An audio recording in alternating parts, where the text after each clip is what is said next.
Now, these messages and lessons from my involvement with POCLAD over the last dozen years is the lens I look through when reflecting on the importance of rigorous research and study today on monetary issues as the essential first step of real social change.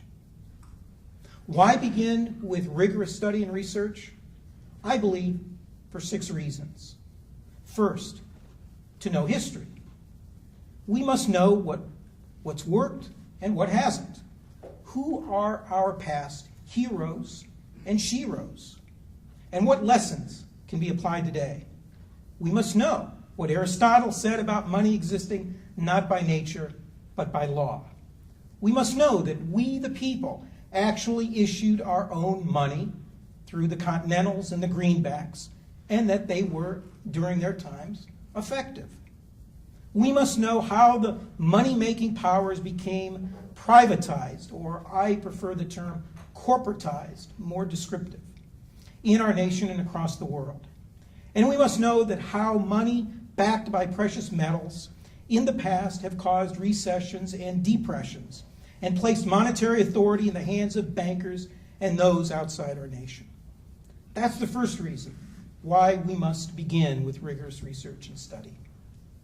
Second, to understand how monetary issues are connected to other issues. The privatization or corporatization of money is not an abstract issue. It's connected to our national debt and deficit through the interest incurred from having to borrow money that could be publicly created. It's associated with taxes, as borrowed money must be paid back with interest. It's linked to wars and occupations, as financial interests have encouraged nations to borrow money to wage wars, which create economic dependency. It's related to the environmental crisis, as material resources absolutely must be exploited to generate the income to pay for the exponential debt that corporatized debt money creates. And it's connected to jobs, education, healthcare, and infrastructure, as government-issued democratic money could be issued debt and inflation-free if spent on meeting real social and economic needs. This last point is especially timely, since, as was mentioned yesterday by Dick Distelhorst, tomorrow, hundreds of thousands of people, it's estimated nearly 500,000 people, will be rallying in Washington, D.C., under the banner of One Nation Coming Together, calling for jobs and education.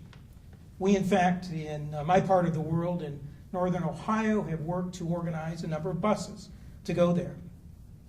Nowhere, however, in the list of One Nation Coming Together demands, unfortunately, is the call for the issuance of debt and inflation-free government-issued democratic money. So we have our work cut out for us. The third reason why beginning with rigorous research and study is important: to learn what's happening elsewhere. The corporatization of money has caused and is causing economic havoc in nations, which launched earlier this year a regional electronic currency, SUCRA.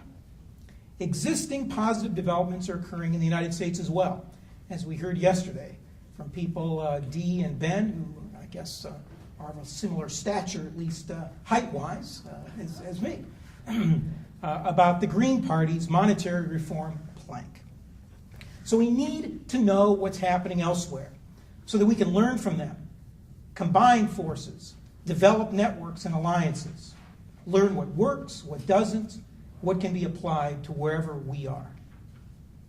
Fourth, the reason why it's so important, I believe, for rigorous research and study is to avoid becoming distracted by quote-unquote reforms which fail to address the core problem.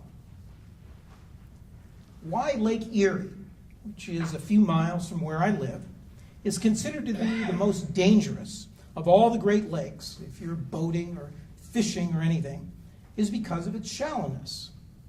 Lack of depth on any issue makes one highly susceptible to the latest diversionary reforms, winds that can easily lead us off course.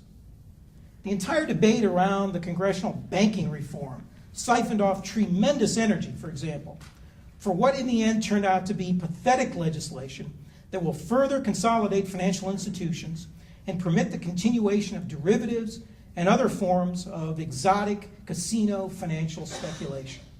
Yet there was tremendous amounts of energy that were directed by very well-meaning activists thinking that that was going to be sort of the fundamental change that was required.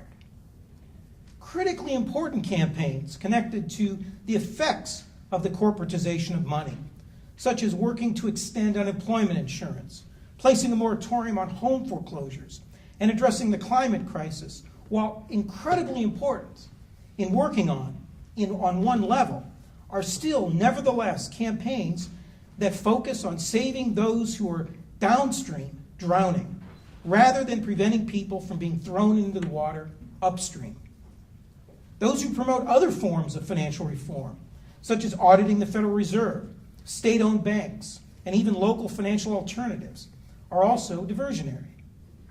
Then, of course, maybe the ultimate diversionary approach and tactic that serves as a sinkhole of energy is elections, or our elections, where it is often believed that changing faces is often presented as the surest approach, the best approach to changing fundamental structures and rules.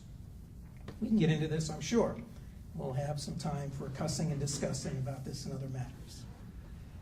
Fifth, the reason to engage in rigorous study and research is to know best how to respond to arguments against fundamental monetary reform.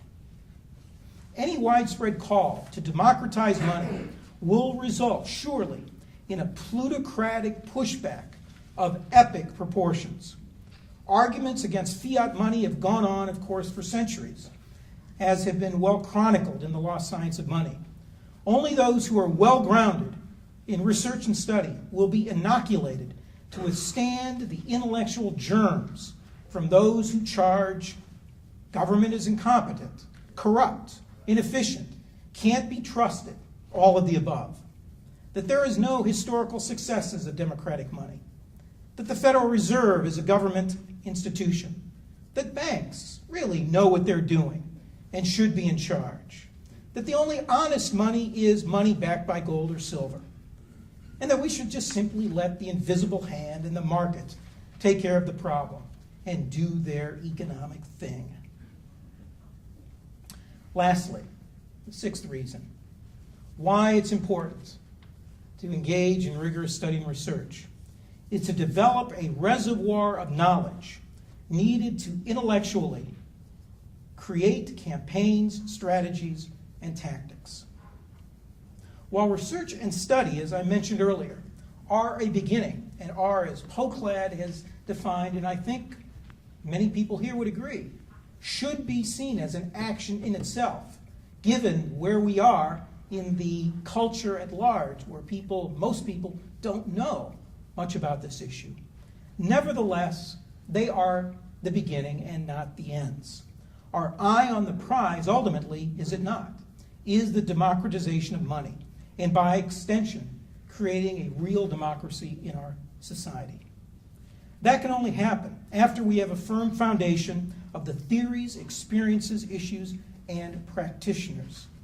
When well-grounded, we can then be in a better position to explore how one-at-a-time issues, like the current jobs crisis, or like climate change, or like home foreclosure epidemics that currently exist in our society, can be used as stepping stones to build our cause for fundamental change. We can also better consider how efforts to audit the Federal Reserve and even local currencies might, if created properly, be complementary rather than competitive strategies in the quest to pass the American Monetary Act. Ultimately, our goal, is it not, is to popularize this issue, if it is ever going to become viral. This can't happen unless we develop culturally appropriate educational tools and connect what seems to be an abstract issue to everyday problems. These are then the main reasons why study and action of monetary issues is critical.